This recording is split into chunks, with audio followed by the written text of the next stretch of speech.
Qabr azobi va uning ne'matlari haqida bugungi darsimiz. Albatta, qabr azobi haqida gapiriladigan bo'lsa yoki qabr haqida gapirilsa, bu so'zda qo'rquv bor. Lekin bu qo'rquv foydali qo'rquv. Hasan Basriyning oldiga bir to'p kishilar kelib aytdilarki, bizni ba'zi bir odamlar azobi qabr bilan, qiyomatning dahshatlari bilan shunday qo'rqishadiki, yuraklarimiz yorilib ketgudek bo'ladi. Shunda Hasan Basriy javob beryaptiki, oxiri halokat bo'ladigan xotirjam hayotdan ko'ra, oxiri xotirjamlik bo'ladigan xavotirli, qo'rquv bor hayot afzal dedi. Inson dunyoda oxiratdan qo'rqib, qabrdan qo'rqib, Alloh taoloning oldida turishlikdan qo'rqib yashar ekan, albatta buni ibodatga doim turtib turadi. Lekin inson dunyo hayotiga aldanib, xotirjam bo'lib, o'lim va oxiratdan g'ofil bo'lib qolishligi uni gunohlarni isrof qilib olishiga sabab bo'ladi. Ya'ni inson doimiy suratda o'limni esdan chiqarmaydigan bo'lsa, namozini vaqtida o'qishga harakat qiladi. Birovni dilini ortib qo'ysa, vaqtida borib kechirim so'rashga harakat qiladi. Lekin mana shu oxiratdan g'ofil bo'lgan kimsa, ulgiyman degan narsa uni chalg'itib qo'yadi. Qabr haqidagi so'zda albatta qo'rquv bor, lekin bu qo'rquv foydali bo'lgan qo'rquv. Hujjatul Islom bo'lgan Imom G'azzoliy shunday keltiradi kitoblarida. Qiyomat dahshatlaridan faqat u haqida dunyoda ko'p fikr qilgan kishigina omonda bo'ladi. Qiyomatning dahshatidan kim omonda bo'ladi? Ana shu dahshat haqida ko'p fikr qilib qo'rqqan odam. Zero Nabiy sollallohu alayhi vasallam aytganlaridek, Alloh taolo bir bandaga ikkita xotirjamlikni ham bermaydi, ikkita qo'rquvni ham bermaydi. Inson dunyoda Allohdan qo'rqsa, oxiratga xotirjamligi qoladi. Agar dunyoda Allohdan xotirjam, beparvo o'tadigan bo'lsa, oxiratda unga qo'rquv qoladi. Demak, qiyomatning dahshatlaridan shu qiyomat haqida ko'p fikr qilgan odam omonda bo'ladi. Bundan ham yomonroq nima? Insonni oxiratda esdan chiqarib qo'yishligidan ham yomonroq narsa nima? Unga bir Allohni eslatsang, azobi qabrni eslatsang, aytadiki, azobi qabrdan Allohning o'zidan panoh so'rayman deydi. Deydi-yu, hech narsa qilmaydi. Alloh saqlasin, Alloh saqlasin-da, qabrimizni keng qilsin-da deydi-yu, lekin hech narsa qilmaydi. Imom G'azzoliy bunaqa odamlarni quyidagi misol bilan tushuntiradi. Tasavvur qiling, bir kishi sahroda orqasidan arslon quvib kelyapti. Yugurgancha qochib kelib, katta bir qasrning oldiga kelib to'xtadi. Eshigini oldiga bordi-da, devorlari baland, eshiklari mustahkam, eshikning oldiga keldi-da, mana shu qal'ani baland devorlari bilan, mustahkam eshiklari bilan mana shu sherni yomonligidan panoh tilanaman dedi-da, eshik tagida turaverdi. Ichkariga kirmadi. Bu panoh so'rashligi, bu himoyalanishlik unga asqatmagandek, dunyoda oxiratdan qo'rqyapman deb, bizni ham dilimiz toza deb, azobi qabrdan saqlasin deb, biz ham Xudodan qo'rqamiz, dilimiz oq desa-yu, lekin mana shu aytgan so'zi uni amalga chorlamaydigan bo'lsa, bu odamning gapi quruq gapdan boshqa narsa emas. Bu qo'rquvi hech qanday unga foyda bermaydi. Bu dunyo juda ham qisqa. Juda ham qisqa. Mana shunday bir hasharotlar bo'lar ekan, tong otganda tuxumini yorib chiqib, kun botgunga qadar ulg'ayib, yeb, ichib, juftini topib, tuxum qo'yib, kechib payt o'lar ekan. Ya'ni mana shu hasharot uchun bu hayot nihoyatda uzun. Lekin 60 yil, 70 yil yashaydigan inson bu hasharotga qarab turib, naqadar umri qisqa-ya, nimaga o'lgurkin-a? Endi 1000 yil yashagan odamlardan, bizni 60 yil, 70 yil hayotimiz so'ralsa nima deyshar ekan? Nuh alayhisalom zamonlarida bir ayol aytgan ekan, oxir zamon odamlari 70 yil, 60 yil yashaydi desa, o'shalardan bittasini ko'rgan bor der ekan. Nimaga desa, ularga aytar edim, bitta sajda bilan o'tkazib yuboringlar 70 yil umringlarda. Bu qisqa umr deb aytardim deydi. Bu qisqa umr. Bu yerda 70 yil yashaganlar bor, yarmiga kelganlar bor, endi balog'atga yetganlar bor. Bu hayot juda qisqa.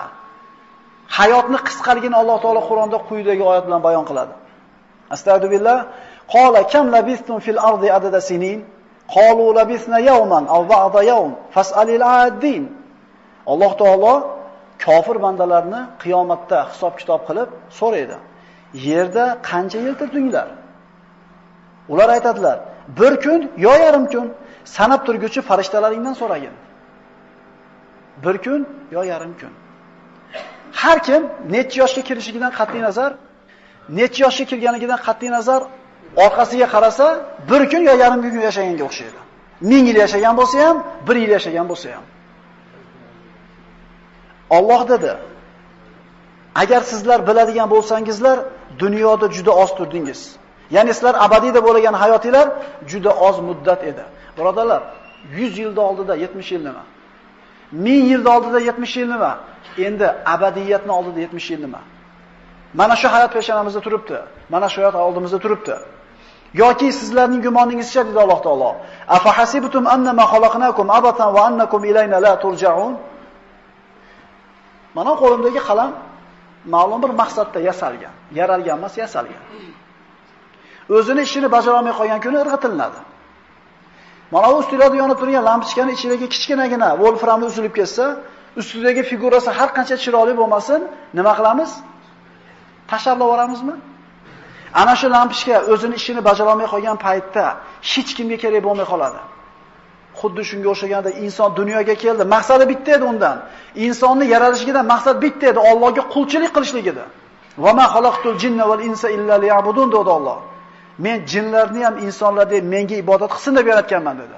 Ibodat qilmadimi? Ana shu kuyib qolgan lampochka emasmi bu? Alloh so'rayapti. Yoki sizlarning gumoningizcha biz sizlarni behuda, ya'ni dunyoda sizlarga biror vazifa bermaydigan, oxiratda hisob-kitob qilinmaydigan holda yaratdik-ku, sizlar bizning huzurimizga qaytarilmaysizlarmi? Bekardan bekarga keldik deb o'ylabsizlarmi deyapti. Bekarchi ish chiqarishimiz qilmaymiz. Faraz qiling, o'sha shaharda bir chetidagi yo'lda bir odam kechasi 3 ta yurgan bo'lsa, nima qilyapsan desa, shunda yuribman o'zim desa. Ya bir ishi bor, bir maqsadi bor desiz, ketaverasiz. Ertasi ham, indini kuni ham shu ishni qilib yurgan bo'lsa, bu odam joyidanmi kallasi deysiz. Bekordan bekarga u yerda yurmaydi odam. Agar bekordan bekarga yurgan bo'lsa, demak aqli joyida emas ekan bu odam. Alloh taolo so'rayapti, men sizlarni bekorga yaratganim yo'q. Inson bekarchi ishni xohlamaydi. Qanday qilib Robbil alamin bo'lgan zot bekarchi ishni qilgan bo'lsin? Zotan haq podshoh Alloh biron ishni behuda qilishdan yuksakdir.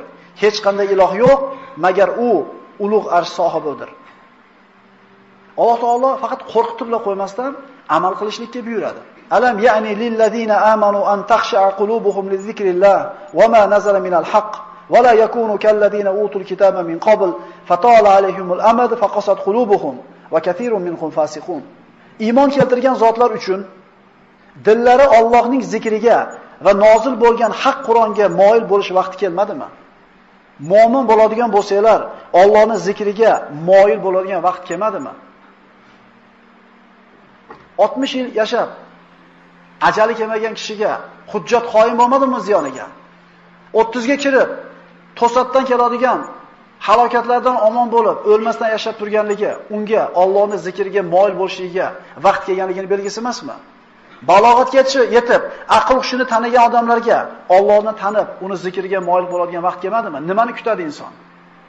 Ibn Umar roziyallohu anhu aytadiki, bir kuni Nabiy sallallohu alayhi vasallam meni yelkamdan ushlab turib aytdilarki, kun fid dunya ka'annaka g'arib aw abiru sabil.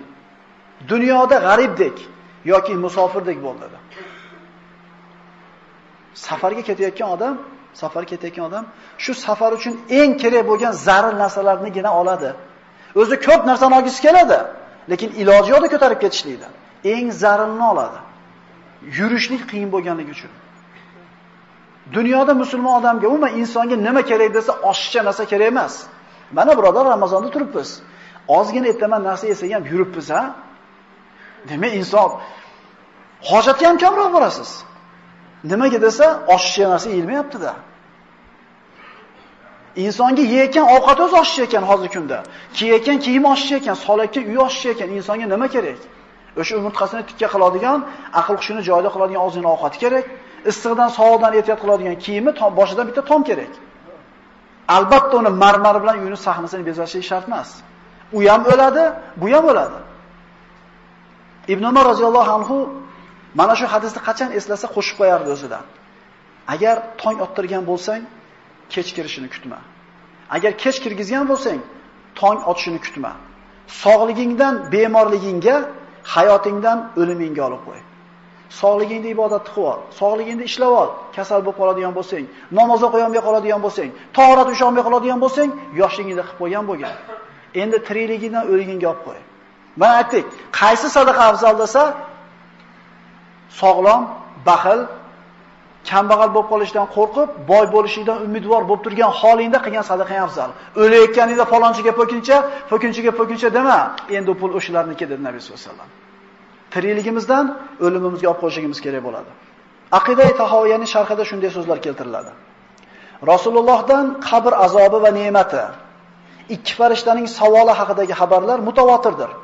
Unga e'tiqod qilish vojibdir. Uning kayfiyati haqida gapirmaymiz. Ba'zi kishilar azobi qabrda shubha qilishadi. Mana quyida oyatlar, hadislarni o'qib beramiz inshaalloh. Mana shu shubhalar ko'tarilsin. Bu ishlar g'aybiy ishlardan. G'ayb ishlarida faqat oyatga, hadisga da keltirilgan narsaga ne aytamiz? Uning ichida bo'ladigan narsaga aqlimizni ishlatmaymiz.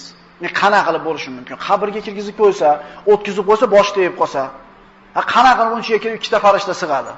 Qana qilib ko'z yetganchalik kengaytirib qo'yadi. Bunaqa aql ishlatilmaydi bunaqa joylarda. Oyatda, hadisda aytiladimi? Tamom. Kayfiyatini Alloh o'zi biladi. Inson ko'zi ko'rmagan narsa yo'q bo'lmaydi. Insonni ko'zi ko'rmasanglar, u yo'q degani emas.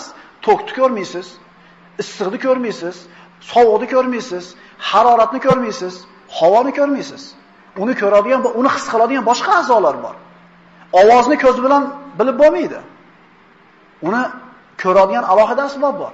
Hidni ko'z bilan bilib bo'lmaydi. Hidni biladigan asbobi bor.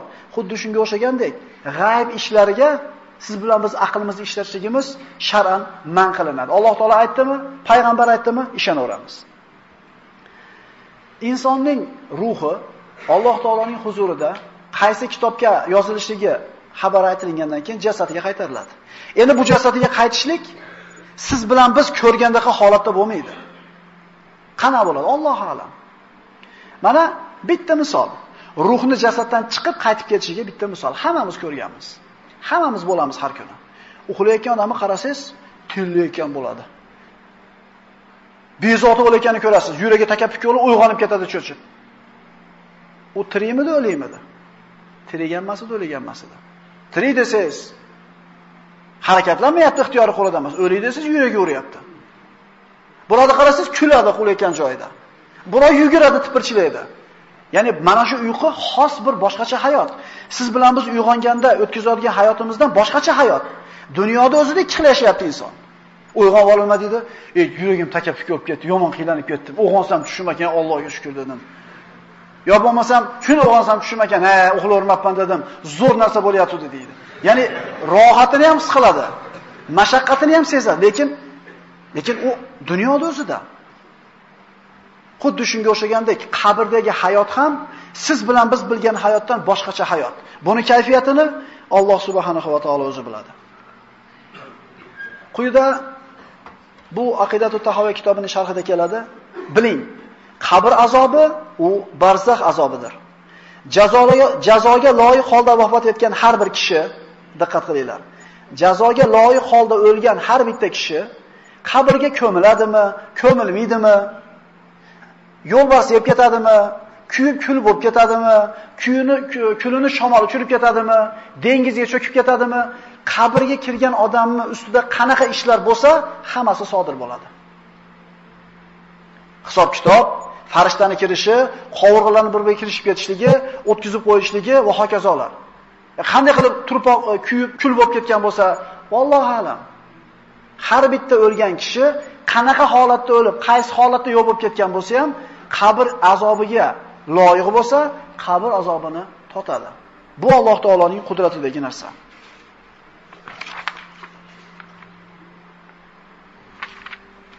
Qabr azobi haqida ko'p hadislar kelgan va ulamolar ba'zi oyatlarni azobi qabrga ishora deb ittifoqqa kelishgan. Ana shu oyatlardan biri.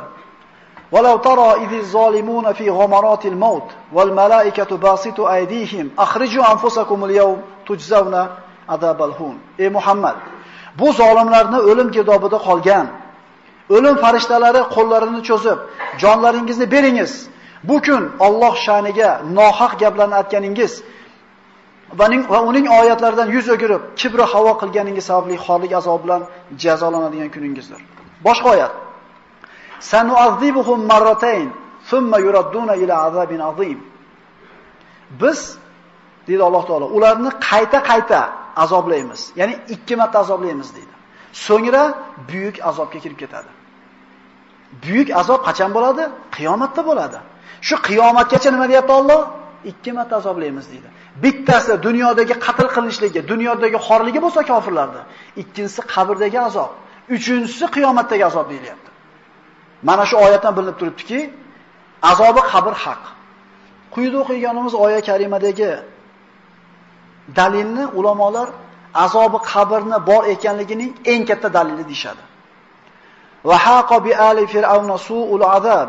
An-naru yu'raduna 'alayha ghuduwan wa 'ashiyya va yawma taqumu as-sa'atu fa adkhilu ala fir'auna ashadda al-'azab.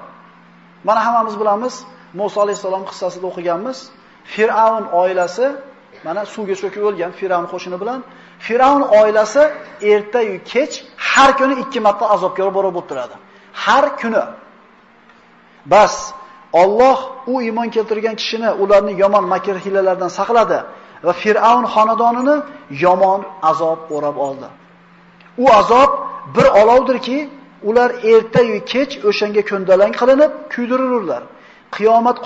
Qiyomat soati qoyim bo'lgan kunda esa do'zax farishtalariga Fir'avn xonadonini eng qattiq azobga kiritinglar deydi. Ya'ni qiyomat bo'lgunga qadar 2 marta azoblaylar deyapti. Ertalab 1 marta, kechki payt 1 marta. Ana shu payg'ambarimizning Me'rojga chiqqan kechasidagi aytgan hadisga xulosasak, ana shu sutxo'rlarni uyda katta qorinlar bilan chalqamchayotgan paytda Fir'avn oilasi ertaman bu yoqqa tepalab o'tadi, azoblangani, qaytib keladi, tepalab o'tadi. Kechki payt boradi azoblangani, azoblanib qaytib keladi. Mana shu sutxo'rlarni qornini tepalab o'tadi degan payg'ambarimiz. Fir'avn oilasi kuniga 2 marta azoblanadi. Qachon azoblanadi? Qiyomatgacha. Qayerda azoblanadi? Qayerda ular hozir? Qabrda. Suvga cho'kib ketdi-yu. Yuqorida aytib o'tdik, cho'kib oladimi, kuyib oladimi? Azobi qabrga loyiq bo'lgan banda borki, shu azobga ro'baro bo'ladi. Qur'ondagi azobi qabrni haq ekanligi ishoralardan yusabbitullohu allazina amanu bil qawli sabiti fil hayatid dunya va fil axirah. Alloh iymon keltirgan kishilarni hayoti dunyoda ham, oxiratda ham ustuvor so'z, iymon kalimasi bilan sobit qadam qiladi. Dunyoda ham Alloh taolo shu kalima bilan mustahkam qiladi. Qabrga kirganda munkar nakir, mana shu bir dahshatli ko'rinishda kelgan ikkita farishtaning savoliga la ilaha illalloh Muhammad rasululloh deydida sobit turadi shu bilan. Bu azobi qabrga ishora. Imom Buxoriyda keltiradi, Nabiy sollallohu alayhi vasallam aytadilar, mana shu oyat azobi qabr xususida nozil bo'lgan dedilar. Imom Muslim rivoyatida Oysha onamiz oldiga ikkita yahudi ayol kirib keldi. Ba'zi rivoyatlarda tilanib kirib keldi deydi. Oysha onamiz unga bir sadaqat qilganida Alloh sizlarni azobi qabrdan saqlasin dedi. Oysha onamiz aytadilarki, bu yahudiylarning yana to'qib olgan bidiyati bo'lsa kerak deb ishonmadim. U ayol chiqib ketgandan keyin Rasululloh sollallohu alayhi vasallam kirib keldi. Rasulullohga haligi yahudi ayolning gapini aytsam, to'g'ri aytibdi dedi. To'g'ri aytibdi dedi. Qabrida azoblanadi insonlar dedi. Va deydi Oysha onamiz, mana shu kundan boshlab payg'ambar sollallohu alayhi vasallam qachon namoz o'qisa, orqasidan azobi qabrdan Allohdan panoh tilayotganligini eshitdim deydi. Asmo bint Abu Bakrdan rivoyat qilinadi Imom Buxoriy rivoyati. Rasululloh bir kuni xutba o'qigani turdi hamda kishi qabrida yo'liqadigan fitna, qabr fitnasi haqida gapirdi. Odamlar qo'rqib ketdi, odamlarda g'ala-g'ovur ko'payib ketganidan Rasulullohning ovozini eshitmay qoldim deydi. Shunda yonimda turgan kishiga Allohning rahmat qilsin, Rasululloh oxirida nima dedi, men eshitmay qoldim deganida, hali kishi aytib beryaptiki, Rasululloh bunday dedi.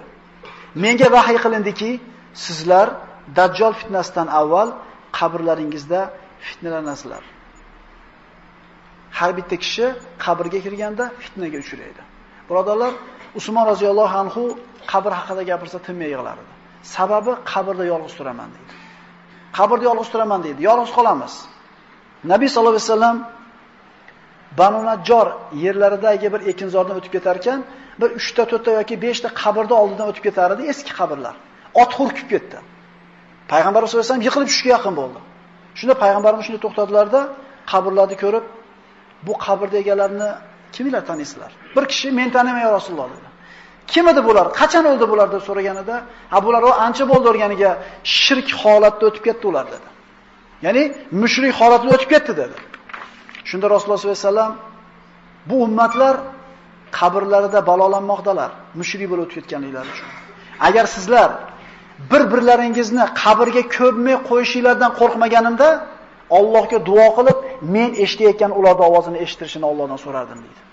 Ya'ni agar sizlar eshitganinglarda qabrdagilarning ovozini qo'rqqaninglardan biringlar ko'mmay qo'yardinglar deydi. Boshqa hadislarda azobi qabrdagi turgan kishilarning ovozlarini inson va jindan boshqa hamma mavjudotlar eshitadi derdilar. Inson va jindan boshqa hamma azobi qabrdagi kishilarning ovozlarini eshitadi. Imom Muslim rivoyati Ibn Abbos roziyallohu anhu aytadiki, Rasululloh azobi qabrdan panoh tilashlikni duosini xuddi sahobalarga Qur'onning surasini o'rgatgandek o'rgatardi deydi. Ya'ni so'zma-so'z, harf-harfi payg'ambarimiz to'g'ri talaffuz qilishga sahobalarga o'rgatar edi. Nima deb duo qilardi? Parvardigoro, men sendan ojizlik va yalqovlikdan, qo'rqoqlik va baxillikdan, haramdan panoh tilayman.